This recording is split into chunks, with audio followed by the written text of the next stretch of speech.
Pessoal, voltando então com a nossa parte de atos administrativos. Uma outra classificação que temos agora é quanto à eficácia. Tá vendo aí? Olha só, quanto à eficácia é tranquilo também. O ato pode ser válido, pode ser nulo, anulável ou então um ato inexistente. Ato válido é aquele que está em conformidade com a lei. Ato nulo é o que tem vício insanável, e a gente vai falar já já dos vícios com mais detalhes, mas já adiantando, ato nulo é que tem vício insanável. São vícios de finalidade, de motivo e de objeto.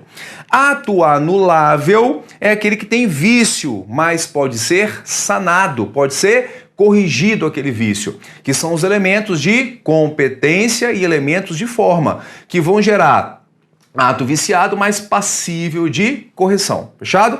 E o ato inexistente é um ato que, na verdade, joga na tela aí, produção. Ato inexistente é um ato que tem apenas aparência de manifestação regular de vontade, mas ele não chega a ser tecnicamente um ato administrativo. É o ato praticado pelo chamado usurpador de função. Quem que é o usurpador de função? É aquele que se apropria de uma função pública e começa a praticar atos que são próprios daquela função. É aquele exemplo que eu dei, o irmão gêmeo do servidor que passou no concurso do Detran, o irmão gêmeo e é gêmeo idêntico, aquele, sabe? Imagina aquele irmão que você conhece que é gêmeo e você não consegue nem diferenciar, sabe? Esse irmão gêmeo foi lá, pegou a roupa do irmão, pegou o talão de multas e saiu durante o dia aplicando multas para quem estava em situação irregular. Aquelas multas são atos inexistentes para o direito administrativo. Por quê? Porque eles não têm, na verdade, como produzir efeitos, porque é um ato praticado pelo usurpador da função. Usurpação de função tem efeito lá no direito penal, é crime, mas para o direito administrativo não produz efeitos. Maravilha? Avançando, olha só. Outra classificação que eu trabalho um pouquinho mais aqui de calma é quanto à elaboração ou quanto à execuibilidade, que o ato pode ser perfeito, imperfeito, pendente e o ato consumado ou então ato exaurido. Perfeito, imperfeito, pendente e consumado. Pessoal, aqui olha só, ato perfeito não tem nada a ver com legalidade, a gente vai ver que isso é outro plano. Ato perfeito é aquele que completou o seu ciclo de formação. Ato que completou as suas fases de elaboração é classificado como ato perfeito. Então tem atos que eu vou depender de um ciclo curto. Outros vão depender de várias etapas, que é um ciclo mais longo, para estar concluído. Então, se completou as etapas todas, é ato perfeito, não completou esse ato imperfeito.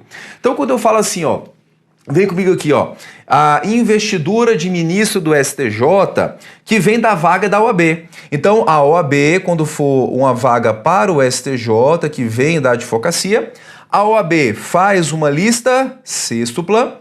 Essa lista sêxtupla vai para o STJ, que reduz a uma lista tríplice, e depois vai para o presidente da República, que escolhe um dos nomes. Então, e ainda depois vai ter a aprovação pelo Senado Federal. Depois que já passou por todas essas etapas, eu falo o quê? Que isso é um ato que é classificado como um ato perfeito.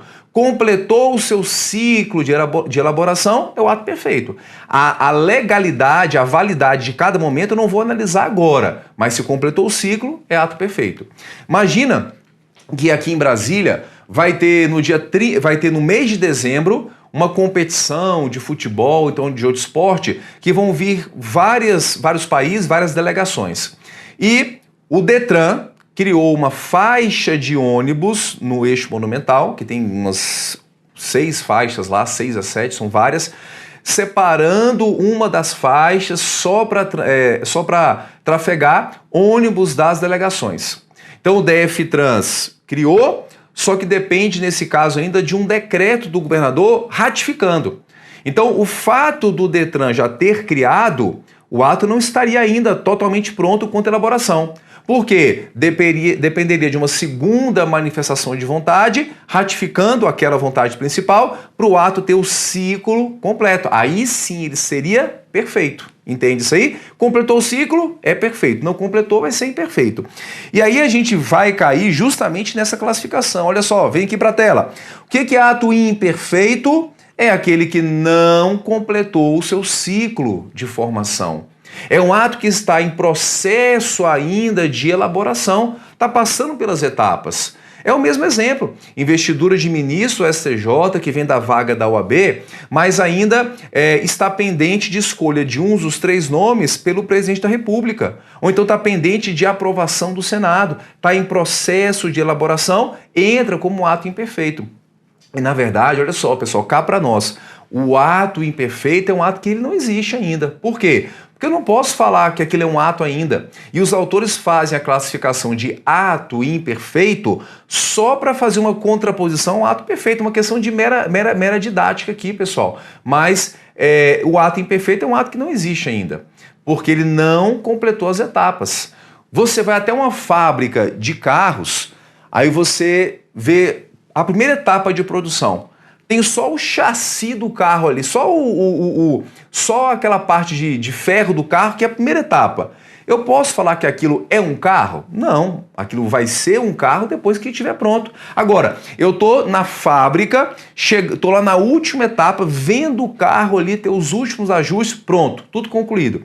Posso falar que agora é um carro? Sim. Depois que passou por todo o processo, agora é um carro. Enquanto está em processo de construção, não é um carro tecnicamente ainda. Fechado? Então, esse é o ato perfeito, esse é o ato imperfeito. Olha esse aqui, o ato pendente. O ato pendente, pessoal, é um ato que pressupõe que seja um ato perfeito, porque ele já completou todas as etapas. Só que ainda ele não tem condição de produzir efeitos.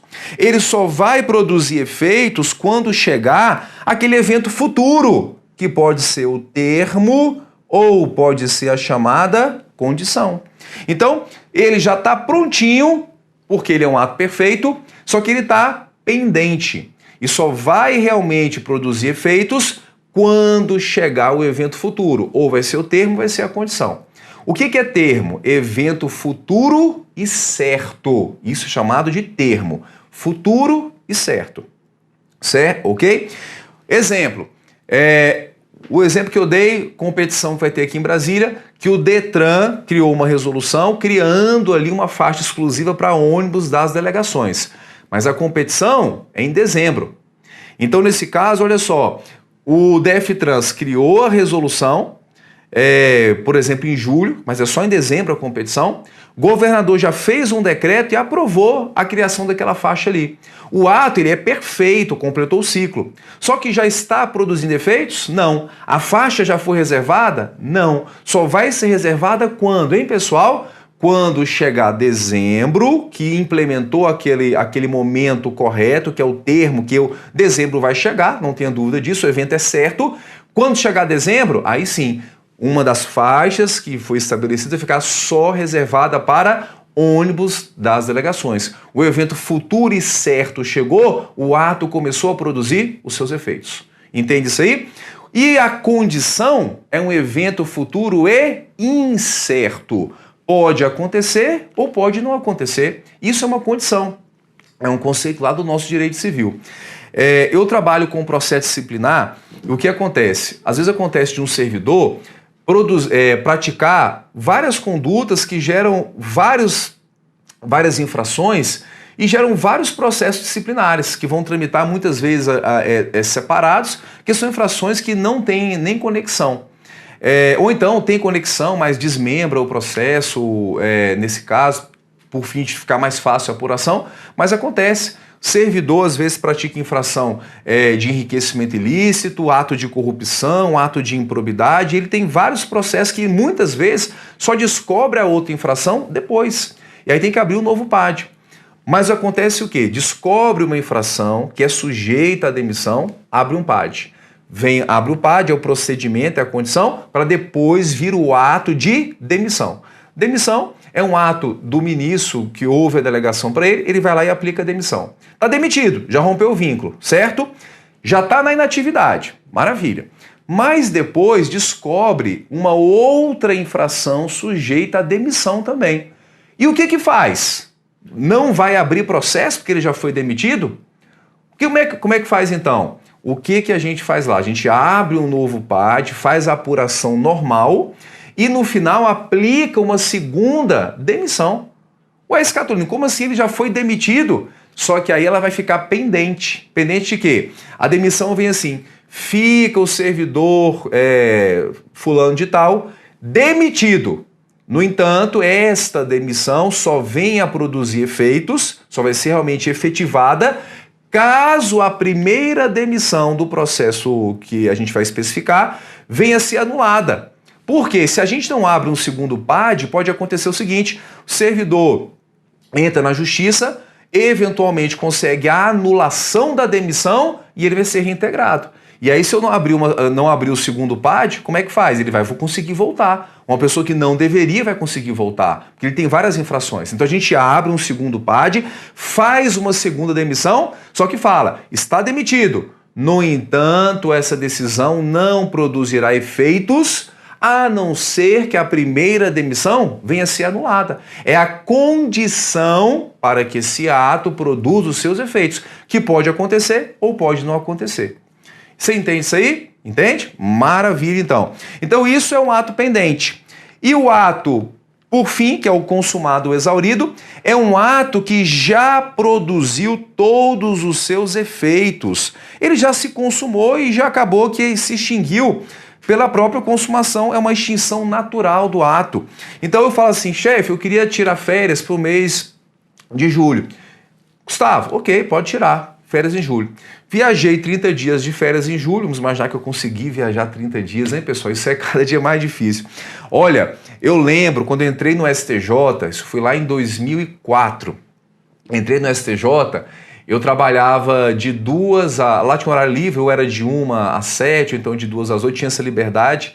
E eu tinha um colega que a gente ia toda sexta-feira pro clube do STJ, aí a gente dava uma corridona lá no clube, aí nadava, e aí muitas vezes fazia um churrasquinho ali que a gente levava, eu mais esse colega, e chegava, tomava um banhozão lá, não sei o quê, tomava uma sauna, chegava no trabalho 1h da tarde. E aí trabalhava até às 7, sexta-feira, voltava para casa. O tempo bom, viu, pessoal? Eu era muito feliz e não sabia.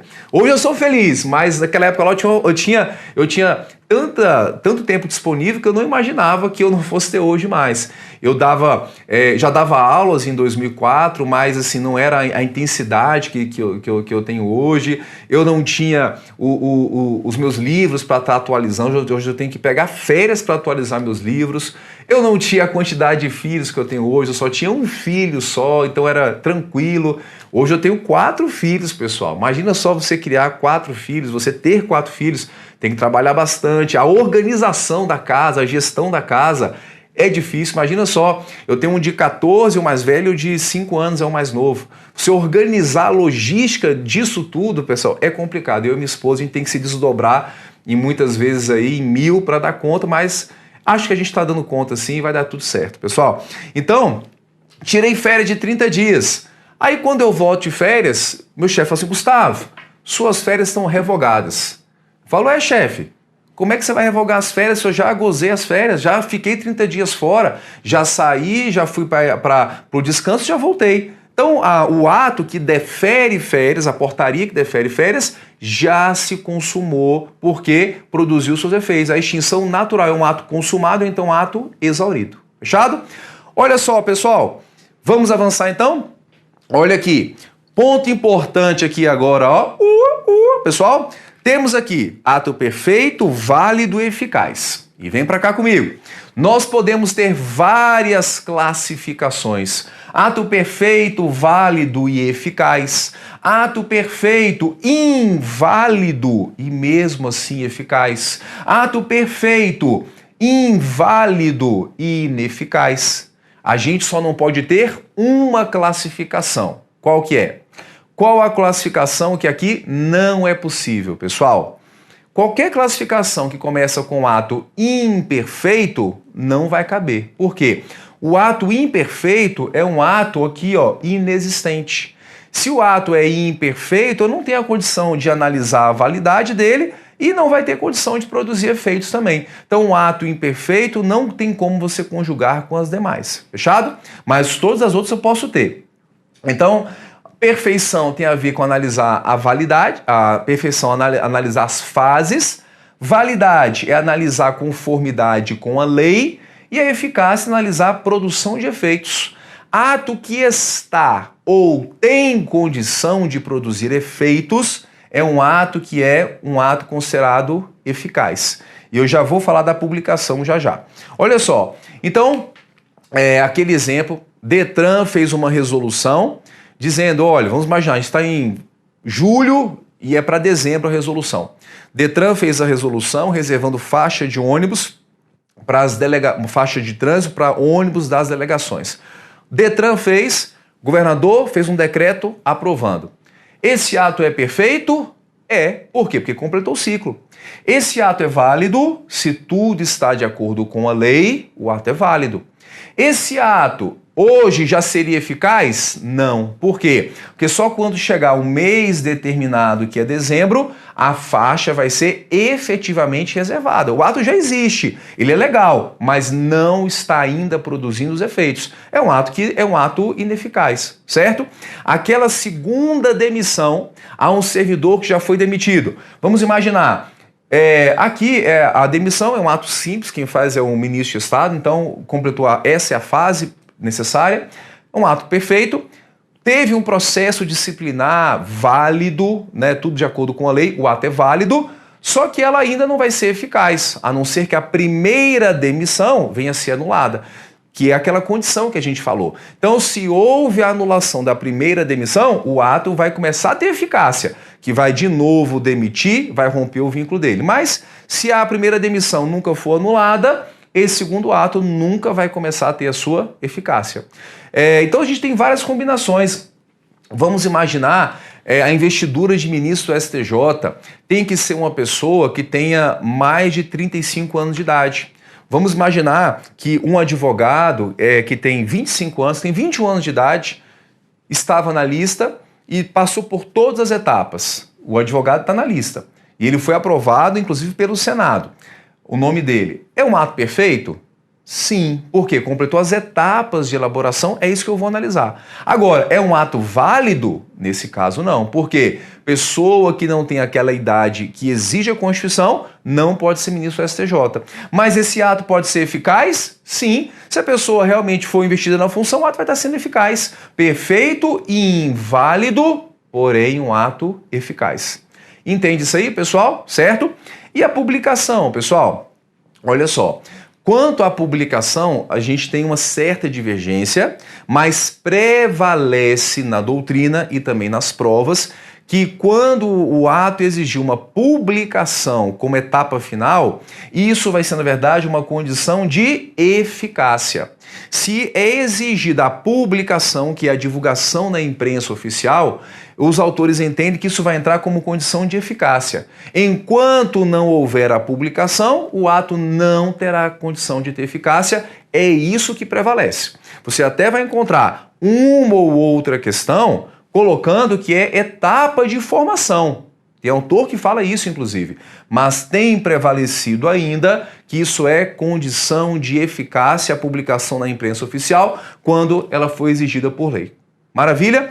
Então, pessoal, volta para a tela aí. Essas são as etapas de elaboração. E a última classificação aqui é quanto aos efeitos. Pode ser quanto aos efeitos um ato constitutivo, declaratório e o chamado ato enunciativo. Tá vendo aí? Pessoal, ato constitutivo é aquele por meio do qual a administração cria, modifica ou extingue um direito ou situação do particular. E o maior exemplo aqui é a chamada autorização. Todo ato que cria, modifica ou extingue um direito, nesse caso aqui é um ato classificado como ato constitutivo, vai ter que trazer alguma inovação. Isso é o ato constitutivo. E a autorização para usar a calçada é assim. Eu não posso usar a calçada, não tenho esse direito. Mas se o Estado me der uma autorização, a autorização está criando para mim o direito de usar a calçada. Vai entrar na classificação como ato constitutivo, modificou a situação anterior. Antes eu não podia, agora eu posso, certo? Ato declaratório, o exemplo aqui é a licença. Por que a licença é um ato meramente declaratório, pessoal? Porque um ato declaratório, o ato declaratório não cria direito, apenas reconhece um direito anterior, um direito pré-existente. Não é a licença que foi dada para você, licença para dirigir, que está criando para você o direito de dirigir, não.